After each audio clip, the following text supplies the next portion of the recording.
저는 이수진, 올해 35입니다. 결혼 10년 차입니다. 아니, 정확히는 시댁하녀 10년 차입니다.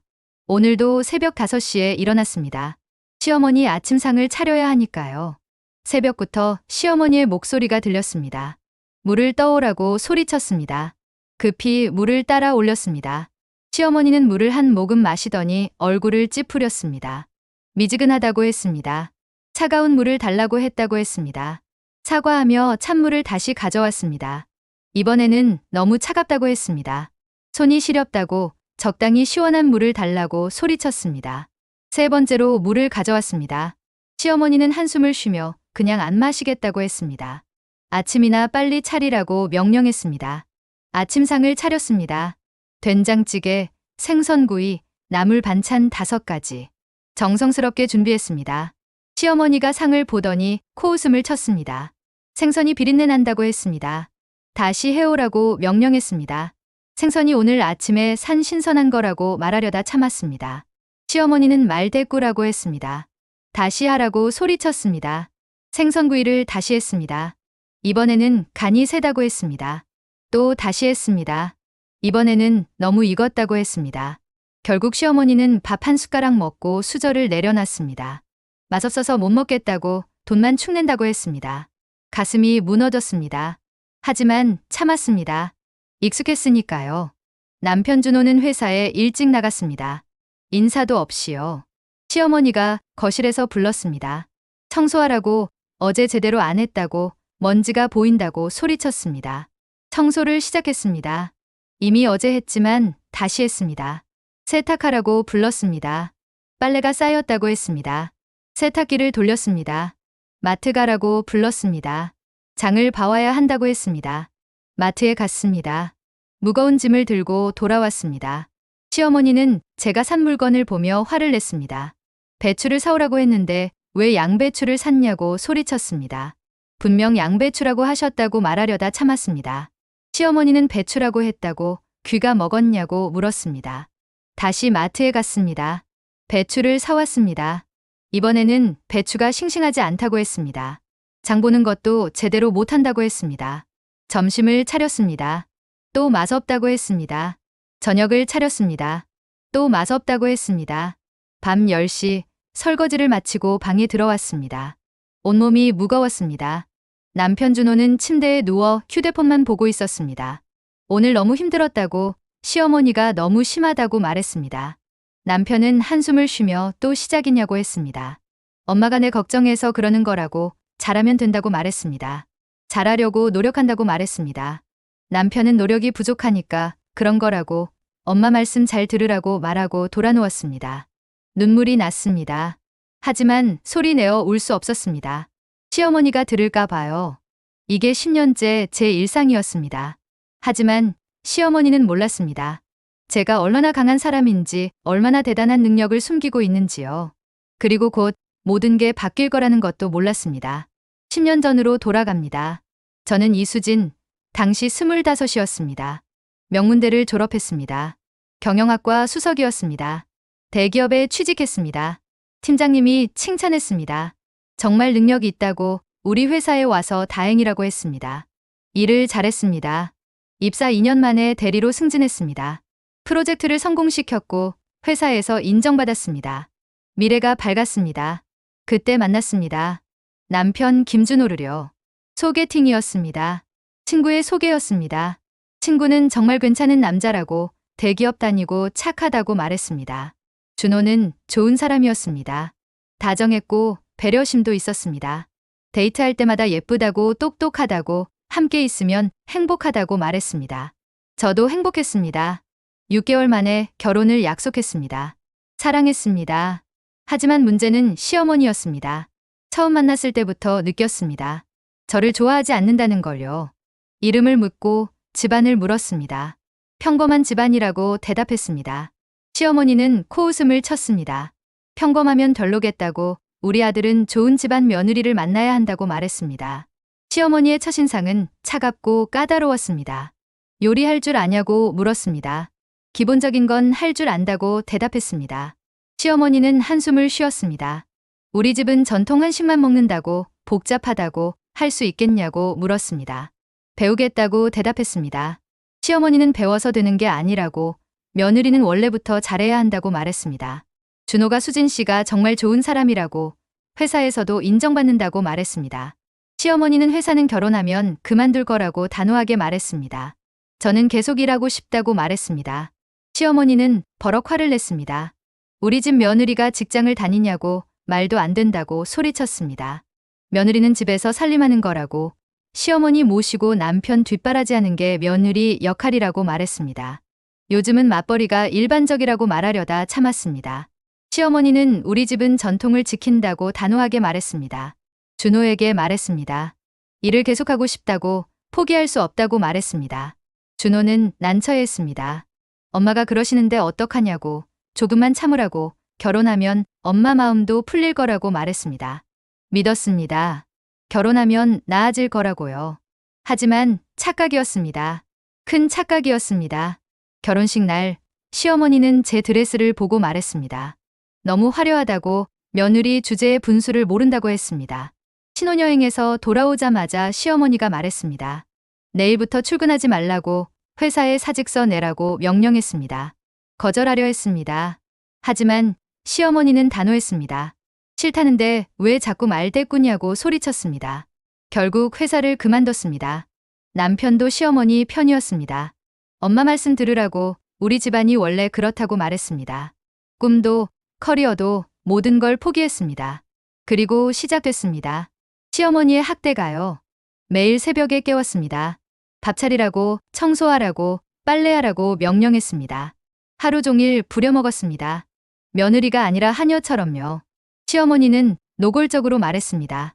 너는 우리 집에 시집 온 게 아니라 팔려온 거라고, 하녀처럼 일이나 하라고 했습니다. 참았습니다. 남편을 사랑했으니까요. 하지만 남편은 변했습니다. 다정했던 모습은 사라지고 무관심한 남자가 됐습니다. 엄마 말씀 잘 들으라고, 그게 내 의무라고 말했습니다. 사랑도 식었습니다. 2년이 지나고 아이를 원했습니다. 남편에게 아기를 가지자고 말했습니다. 남편은 엄마한테 물어봐야 한다고, 엄마가 허락해야 한다고 말했습니다. 시어머니는 거절했습니다. 아직 이르다고, 수진이가 며느리 노릇도 제대로 못하는데 무슨 애를 낳냐고 했습니다. 3년이 지나서야 허락이 떨어졌습니다. 하지만 임신이 되지 않았습니다. 스트레스 때문이었습니다. 시어머니는 저를 불임 취급했습니다. 뱃속이 썩었나 보다고, 애도 못 낳는다고 비웃었습니다. 5년 만에 임신했습니다. 기뻤습니다. 임신 소식을 알렸습니다. 시어머니의 첫 질문은 성별이었습니다. 아들이냐 딸이냐고 물었습니다. 아직 모른다고 대답했습니다. 시어머니는 단호하게 말했습니다. 아들이어야 한다고, 우리 집은 대대로 장손을 중요시한다고, 딸 낳으면 쓸모없다고 말했습니다. 불안했습니다. 만약 딸을 낳으면 어떻게 될까요? 다행히 아들을 낳았습니다. 손자라고 말했습니다. 시어머니는 그제야 만족했습니다. 잘했다고, 이제야 쓸모가 있다고 말했습니다. 하지만 육아는 지옥이었습니다. 시어머니가 모든 걸 간섭했습니다. 애를 그렇게 안는 게 아니라고, 분유를 그렇게 타면 안 된다고, 엄마 자격이 없다고 소리쳤습니다. 아이마저 빼앗기는 기분이었습니다. 그렇게 10년이 흘렀습니다. 저는 며느리가 아니라 하녀가 됐습니다. 하지만 곧 모든 게 바뀔 운명이었습니다. 결혼 10년 차, 그날은 평범한 아침이었습니다. 아니, 평범할 거라고 생각했습니다. 시어머니가 불렀습니다. 준호가 어디 갔냐고, 아직도 안 일어났냐고 물었습니다. 회사 가셨다고, 평소보다 일찍 나가셨다고 대답했습니다. 시어머니는 화를 냈습니다. 인사도 없이 갔냐고 소리쳤습니다. 이상했습니다. 남편은 항상 시어머니께 인사하고 갔는데요. 오후 2시 남편에게서 전화가 왔습니다.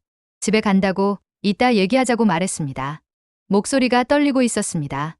무슨 일인지 물었지만 대답하지 않았습니다. 오후 3시 남편이 집에 왔습니다.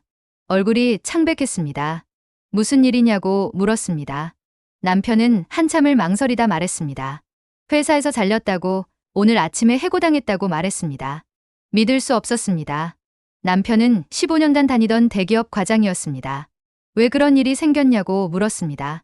남편은 구조조정이라고, 나이 많고 성과 안 나오는 사람들을 정리한다고 말하며 주저앉았습니다. 시어머니가 달려왔습니다. 달렸다는 게 무슨 소리냐고 소리쳤습니다. 남편은 미안하다고만 반복했습니다. 시어머니는 어떡하려고 그러냐고 집안 망신이라고 다그쳤습니다. 다음 날부터 남편은 집에만 있었습니다. 구직 활동을 했지만 쉽지 않았습니다. 나이가 40인데 어디서 받아주겠냐고 포기하는 말을 했습니다. 남편은 무기력해졌습니다. 3개월이 지났습니다. 여전히 일자리가 없었습니다. 저축했던 돈이 바닥나기 시작했습니다. 남편은 돈이 얼마 안 남았다고 어떻게 해야 할지 모르겠다고 말했습니다. 시어머니가 끼어들었습니다. 무슨 일이냐고, 우리 아들이 무슨 허드레시를 하냐고, 말도 안 된다고 소리쳤습니다. 하지만 돈 문제가 심각하다고 말하려 했지만 시어머니는 듣지 않았습니다. 6개월이 지났습니다. 통장이 거의 비었습니다. 남편은 더 무기력해졌습니다. 하루 종일 누워만 있었습니다. 면접이라도 보라고 말했지만 남편은 귀찮다고 어차피 안 될 거라고 말했습니다. 더 이상 기댈 수 없었습니다. 그때 깨달았습니다. 내가 움직여야 한다는 걸요. 남편에게 말했습니다. 제가 일을 나가보겠다고 말했습니다. 남편은 10년이나 쉬었는데 어디서 받아주겠냐고 비웃었습니다. 시어머니가 버럭 소리쳤습니다. 안 된다고, 우리 집 며느리가 밖에서 일을 하냐고, 집안 망신이라고 소리쳤습니다. 하지만 돈 문제가 심각하다고 말하려 했지만 시어머니는 자기가 어떻게든 할 테니까 집에 있으라고 명령했습니다. 하지만 시어머니에게도 돈이 없었습니다. 시아버지는 일찍 돌아가셨고 시어머니는 무직이었습니다. 결국 제가 나설 수밖에 없었습니다. 몰래 이력서를 넣었습니다. 10년 경력 공백이 있었지만 학벌과 예전 경력은 좋았습니다. 놀랍게도 연락이 왔습니다. 중소기업이었지만 마케팅 팀장 자리였습니다. 경력 공백이 있지만 예전 성과가 훌륭하다고 우리 회사에 오라고 제안했습니다. 집에 돌아와 말했습니다. 일자리를 구했다고, 팀장 자리라고, 월급은 350만 원이라고 말했습니다. 시어머니가 펄쩍 뛰었습니다. 안 된다고, 못 나간다고, 우리 집 며느리가 돈을 벌다니 말도 안 된다고 소리쳤습니다. 하지만 남편이 놀랍게도 제 편을 들었습니다. 일단 수진이가 벌어야 할 것 같다고, 돈이 정말 없다고 말했습니다. 시어머니는 아들에게 소리쳤지만 남편도 어쩔 수 없었습니다. 결국 저는 일을 시작했습니다. 10년 만에 복귀였습니다. 출근 첫날 떨렸습니다. 10년 만에 다시 사회로 나온 겁니다. 할 수 있을까 걱정했습니다. 하지만 놀랍게도 일이 손에 잡혔습니다. 예전 실력이 돌아왔습니다. 아니, 더 나아졌습니다. 10년간 시댁살이를 하며 배운 인내심, 꼼꼼함, 추진력이 업무에 도움이 됐습니다. 동료들이 칭찬했습니다. 기획안이 훌륭하다고, 프로젝트가 성공했다고 말했습니다. 인정받았습니다. 능력을 인정받았습니다. 3개월 만에 큰 프로젝트를 성공시켰습니다. 회사 매출이 30% 증가했습니다. 상사가 칭찬했습니다. 정말 대단하다고, 보너스를 주겠다고 말했습니다. 보너스 500만 원을 받았습니다. 집에 돌아와 통장을 보여줬습니다. 이번 달 월급과 보너스를 합쳐 850만 원이라고 말했습니다. 남편은 놀라워했습니다. 하지만 시어머니는 불쾌해했습니다. 며느리 주제에 돈을 버니까 기고만장하다고 비아냥거렸습니다. 시어머니는 저를 더 심하게 대했습니다. 질투였습니다. 하지만 저는 참았습니다. 가족을 위해서요. 6개월이 지났습니다. 저는 이사로 승진했습니다. 연봉은 5,500만 원이 됐습니다. 반면 남편은 여전히 백수였습니다. 구직 활동도 포기한 듯 했습니다. 면접 보러 가라고 말했지만 남편은 귀찮다고 게임 중이라고 말했습니다. 집안일도 도와달라고 말했습니다. 일하고 돌아오면 너무 힘들다고 말했습니다. 하지만 남편은 집안일은 원래 여자가 하는 거라고 말했습니다. 저도 일하는데 불공평하다고 말하려 했지만 남편은 나중에 하겠다고 말하고 하지 않았습니다. 저는 회사에서 일하고 집에 와서 청소하고 빨래하고 요리했습니다. 시어머니와 남편은 아무것도 하지 않았습니다. 여전히 하녀 취급이었습니다. 밥 차리라고, 청소하라고, 옷 다리라고 명령했습니다. 1년이 지났습니다. 저는 회사에서 없어서는 안 될 사람이 됐습니다. 임원으로 승진했습니다. 연봉은 8천만 원이 됐습니다. 반면 우리 집은 여전히 제 월급으로만 살았습니다. 남편은 2년째 백수였습니다. 시어머니는 더욱 심해졌습니다. 제가 돈 번다고 우쭐대지 말라고 여전히 우리 집 며느리라고 말했습니다. 그리고 충격적인 요구를 했습니다. 제 월급 통장을 내놓으라고 자기가 관리하겠다고 명령했습니다. 거절하려 했지만 시어머니는 말대꾸냐고 소리쳤습니다. 통장을 빼앗겼습니다. 제가 번 돈인데 쓸 수 없었습니다. 시어머니는 제 돈으로 명품 가방을 샀습니다. 비싼 옷을 샀습니다. 친구들과 해외여행을 갔습니다. 친구들한테 며느리가 효자라고 자랑했습니다. 분했습니다. 하지만 참았습니다. 아직은요. 2년이 지났습니다. 저는 이제 중소기업의 전무이사였습니다. 연봉은 1억 2천만 원이 됐습니다. 회사에서 제안이 들어왔습니다. 신규 사업부를 맡아달라고 독립적으로 운영할 수 있다고 말했습니다. 기회였습니다. 수락했습니다. 신규 사업부를 만들었습니다. 온라인 마케팅 사업이었습니다. 제가 총괄했습니다. 그리고 대박이 났습니다. 1년 만에 매출 50억을 달성했습니다. 회사는 저를 더욱 신뢰했습니다. 회사에서 또 다른 제안이 왔습니다. 이 사업부를 분사하면 어떻겠냐고, 제가 대표이사가 되면 어떻겠냐고 물었습니다. 투자도 자기들이 하겠다고 대신 지분 30%만 달라고 제안했습니다. 제 회사를 갖게 됐습니다. 대표이사 이수진. 새로운 시작이었습니다. 회사를 차린 지 1년이 지났습니다. 작은 회사였지만 빠르게 성장했습니다. 연매출 100억을 달성했습니다. 직원도 30명으로 늘었습니다. 저는 이제 성공한 여성 CEO였습니다. 연봉은 2억이 넘었습니다. 상여금과 배당금까지 합치면 3억이었습니다. 하지만 집에서는 여전히 하녀였습니다. 빨래하라고, 청소하라고, 밥 차리라고 명령하는 소리가 끊이지 않았습니다. 참았습니다. 아직은요. 그러던 어느 날 결정적인 사건이 일어났습니다. 아들 민수의 초등학교 학예회가 있었습니다. 저는 회사 일정을 조정해서 참석하려 했습니다. 시어머니에게 말했습니다.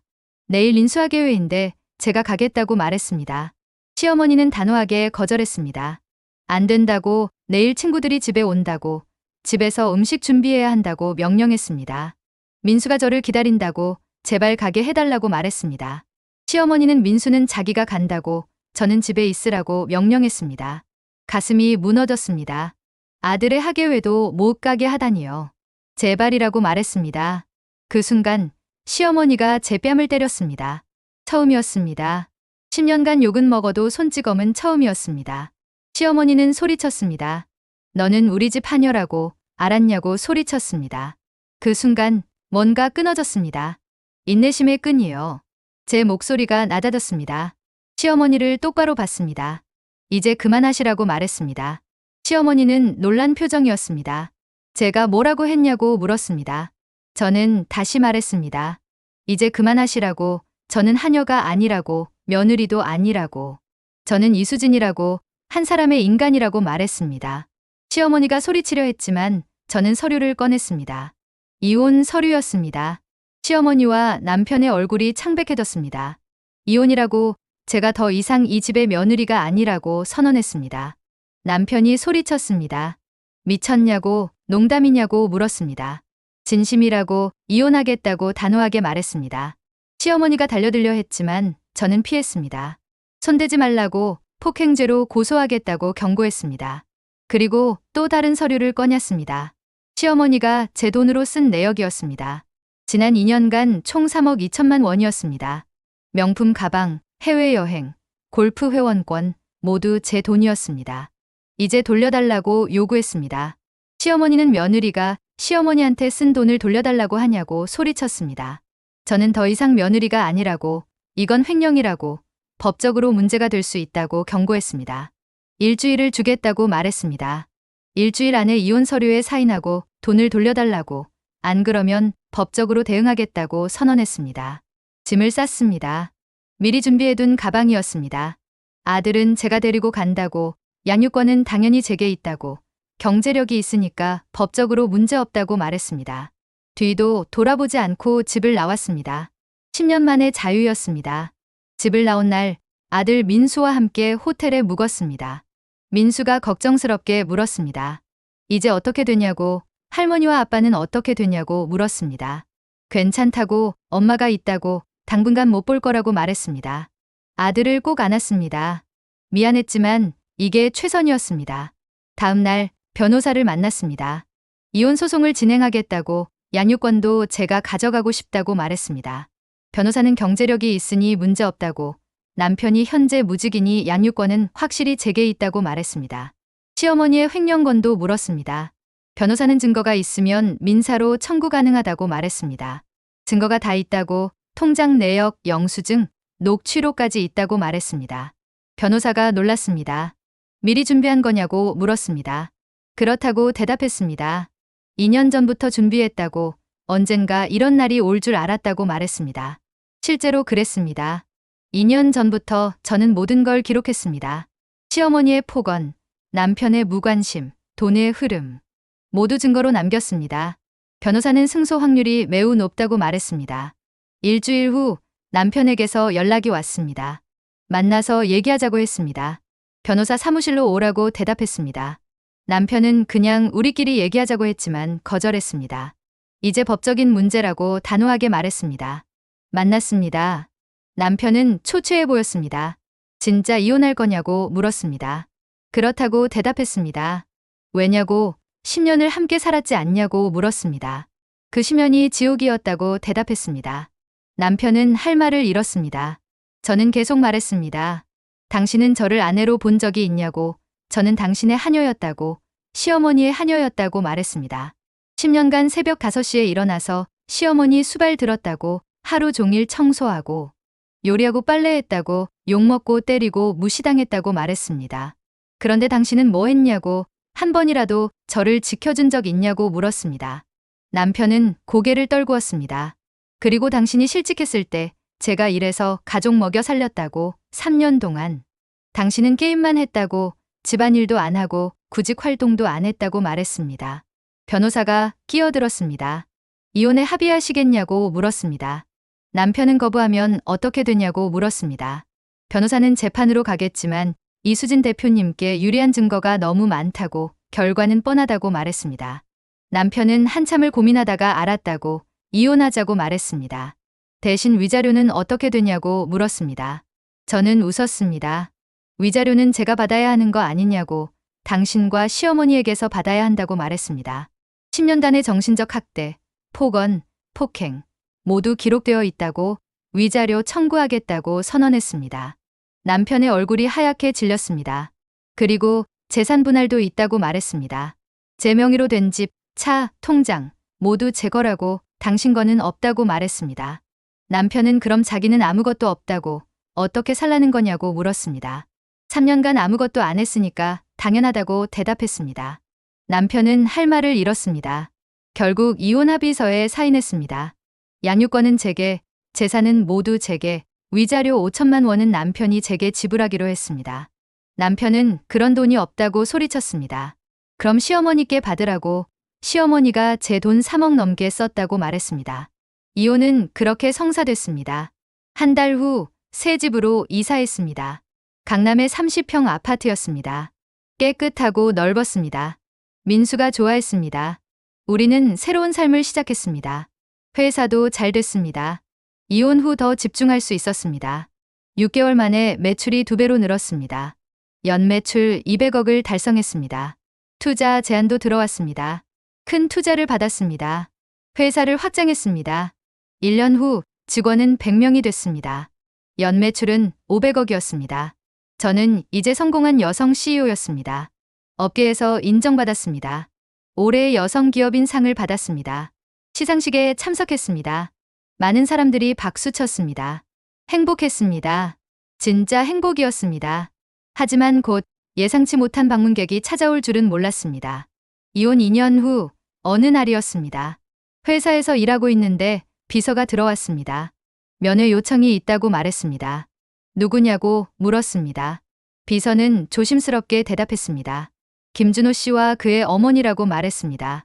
심장이 멈추는 것 같았습니다. 거절하라고 명령했습니다. 비서는 로비에서 계속 기다리신다고 말했습니다. 쫓아내라고, 경비를 불러서라도 내보내라고 명령했습니다. 하지만 1시간 후 다시 비서가 왔습니다. 아직도 기다리고 계신다고, 무릎까지 꿇으셨다고 말했습니다. 로비에서 무릎 꿇고 있다고, 사람들이 다 보고 있다고 말했습니다. 한숨을 쉬었습니다. 들여보내라고, 5분만 주겠다고 말했습니다. 회의실로 안내했습니다. 남편과 시어머니가 들어왔습니다. 2년 만에 보는 모습은 충격적이었습니다. 남편은 훨씬 늙어 보였습니다. 머리는 반백이었고 얼굴은 핏기가 없었습니다. 시어머니는 더 심했습니다. 파리했고 초췌했고 명품 옷 대신 낡은 옷을 입고 있었습니다. 앉으라고 말했습니다. 둘은 조심스럽게 앉았습니다. 무슨 일이냐고 차갑게 물었습니다. 남편이 먼저 입을 열었습니다. 도와달라고, 지금 너무 힘들다고 말했습니다. 그게 저와 무슨 상관이냐고 물었습니다. 남편은 돈을 빌려달라고, 아니면 일자리라도 구해달라고 애원했습니다. 웃음이 나왔습니다. 지금 농담하는 거냐고 물었습니다. 남편이 울먹였습니다. 농담이 아니라고, 진짜라고, 지금 월세도 못 내고 있다고, 전기도 끊겼다고 말했습니다. 그래서 어쩌라는 거냐고 차갑게 물었습니다. 남편은 제발 도와달라고, 옛날 생각해서라도 도와달라고 애원했습니다. 제 목소리가 얼음처럼 차가워졌습니다. 옛날이라고, 제가 10년간 하녀처럼 살았던 그 옛날 말이냐고, 매일 욕먹고 무시당하고 때까지 맞았던 그 옛날이냐고 물었습니다. 남편은 고개를 숙였습니다. 시어머니가 입을 열었습니다. 수진하라고 불렀습니다. 이수진 대표라고 하라고 정정했습니다. 시어머니는 목소리를 떨며 도와달라고 애원했습니다. 시어머니는 자기가 잘못했다고, 정말 잘못했다고, 용서해달라고 말했습니다. 언제부터 후회하셨냐고 물었습니다. 시어머니는 이혼하고 나서부터라고, 아니 그 전부터라고 말했습니다. 거짓말이라고 잘라 말했습니다. 돈 있을 때는 후회 안 하셨다고, 제 돈으로 명품 가방 사고, 해외여행 다니고 친구들한테 자랑할 때는 후회 안 하셨다고 말했습니다. 그런데 돈 떨어지니까 후회되냐고 웃기다고 말했습니다. 시어머니의 눈에 눈물이 고였습니다. 제발이라고, 지금 굶고 있다고 애원했습니다. 그래서 제가 왜 신경 써야 하냐고 차갑게 물었습니다. 시어머니가 무릎을 꿇었습니다. 예전에 저를 하녀처럼 부렸던 그 시어머니가 이제 제 앞에서 무릎을 꿇고 있었습니다. 묘한 기분이었습니다. 통쾌하면서도 씁쓸했습니다. 일어나라고 말했습니다. 시어머니는 계속 애원했습니다. 다시 일어나라고 차갑게 명령했습니다. 시어머니가 일어났습니다. 두 분께 할 말이 있다고 말했습니다. 둘은 희망 섞인 눈으로 저를 봤습니다. 저는 단호하게 말했습니다. 절대 도와드리지 않겠다고 선언했습니다. 희망이 꺼졌습니다. 이유를 말했습니다. 두 분은 저를 사람으로 대한 적이 없기 때문이라고. 저는 10년간 두 분의 하녀였다고, 며느리도 아내도 아니었다고, 그냥 하녀였다고 말했습니다. 그런 두 분이 이제 와서 도와달라고 하냐고, 옛날 생각해서라고 하냐고, 무슨 옛날이냐고, 지옥 같았던 그 시절을 왜 기억해야 하냐고 목소리를 높였습니다. 남편이 울기 시작했습니다. 미안하다고, 정말 미안하다고 반복했습니다. 이수진 대표라고 부르라고, 사과받지 않겠다고 말했습니다. 비서를 불렀습니다. 두 분을 나가시게 해달라고 명령했습니다. 남편과 시어머니가 소리쳤지만 저는 단호했습니다. 민수를 생각해달라고, 민수는 손자라고 말했습니다. 멈춰 섰습니다. 민수는 저와 잘 살고 있다고, 할머니 없이도 행복하다고 말했습니다. 그리고 마지막으로 경고했습니다. 민수는 당신 손자가 아니라고, 당신은 더 이상 우리 가족이 아니라고, 다시는 저희 앞에 나타나지 말라고, 다음에 나타나면 경찰 부르겠다고 선언했습니다. 둘은 비틀거리며 나갔습니다. 문이 닫히고 저는 의자에 앉았습니다. 손이 떨렸습니다. 화도 났지만 뭔가 후련했습니다. 드디어 끝났습니다. 10년간의 악연이 완전히 끝난 겁니다. 시어머니와 남편이 찾아온 다음 날 궁금했습니다. 그들이 어떻게 그렇게 망했는지요. 사람을 시켜 조사했습니다. 보고서가 올라왔습니다. 보고서를 읽었습니다. 놀라웠습니다. 이혼 후 남편은 여전히 일자리를 구하지 못했습니다. 4년째 백수였습니다. 시어머니는 제 돈으로 산 명품들을 팔기 시작했습니다. 하지만 금방 바닥났습니다. 집도 팔았습니다. 전세금으로 살았지만 그것도 1년 만에 다 썼습니다. 월세방으로 이사했습니다. 작은 원룸이었습니다. 시어머니는 식당에서 설거지 일을 시작했습니다. 70세의 나이예요. 예전에 저를 하녀처럼 부렸던 시어머니가 이제는 식당에서 설거지를 하고 있었습니다. 하루 8시간 일해서 받는 돈은 하루 7만 원. 한 달이면 200만 원 정도였습니다. 남편도 일을 시작했습니다. 편의점 야간 알바였습니다. 40대 중반의 나이에 편의점 알바를 하는 겁니다. 하루 8시간 일해서 받는 돈은 10만 원. 한 달이면 300만 원이었습니다. 둘이 합쳐서 한 달 500만 원. 예전에 제가 혼자 벌던 돈이었습니다. 하지만 생활은 팍팍했습니다. 월세, 공과금, 식비로 빠듯했습니다. 월세를 3개월 밀렸습니다. 집주인이 독촉했습니다. 결국 쫓겨났습니다. 고시원으로 이사했습니다. 좁고 지저분했습니다. 시어머니는 70세에 설거지와 청소 일을 했습니다. 무릎도 아프고 허리도 아팠습니다. 하지만 병원에 갈 돈이 없었습니다. 참아야 했습니다. 그렇게 버텼습니다. 1년을요. 그러던 어느 날 시어머니가 쓰러졌습니다. 땅에서 일하다 쓰러진 겁니다. 병원에 실려갔습니다. 진단은 당뇨 합병증이었습니다. 입원 치료가 필요했습니다. 한 달에 300만 원이 필요했습니다. 돈이 없었습니다. 남편은 절망했습니다. 그때 생각난 겁니다. 저를요. 그래서 찾아온 겁니다. 하지만 거절당했습니다. 철저하게요. 보고서를 다 읽고 나니 복잡한 심정이었습니다. 동정심이 생기려다가도 예전 기억이 떠올랐습니다. 하녀라고 했던 말, 쓸모없다고 했던 말, 무시하고 때렸던 기억. 동정심이 사라졌습니다. 그들은 자업자득이었습니다. 3개월 후 또다시 연락이 왔습니다. 이번에는 병원에서였습니다. 환자 김 여사의 보호자를 찾고 있다고, 제 연락처가 있다고, 환자가 저를 계속 찾는다고, 상태가 위독하다고 말했습니다. 병원에 갔습니다. 가지 말까 하다가도 마지막이라는 생각에 발길이 향했습니다. 중환자실이었습니다. 시어머니는 침대에 누워 있었습니다. 온몸에 튜브가 연결되어 있었습니다. 많이 야위었습니다. 70대라고 하기엔 너무 늙어 보였습니다. 시어머니가 저를 봤습니다. 눈물이 흘러내렸습니다. 제 이름을 불렀습니다. 이수진이라고 정정했습니다. 시어머니는 울면서 미안하다고, 정말 미안하다고, 용서해달라고 애원했습니다. 시어머니는 자기가 정말 잘못했다고, 저를 사람으로 안 봤다고 고백했습니다. 이제 아셨냐고 차갑게 물었습니다. 시어머니는 이제 알았다고, 자기도 식당에서 설거지 하면서 알았다고, 무시당하는 게 얼마나 괴로운지 알았다고 말했습니다. 사람들이 자기를 할머니라고 무시하더라고, 이것도 못하냐고 하더라고, 나이만 먹고 쓸모없다고 하더라고 울면서 말했습니다. 그때 제 얼굴이 떠올랐다고, 자기가 저한테 똑같이 했다는 걸 깨달았다고 말했습니다. 미안하다고 반복했습니다.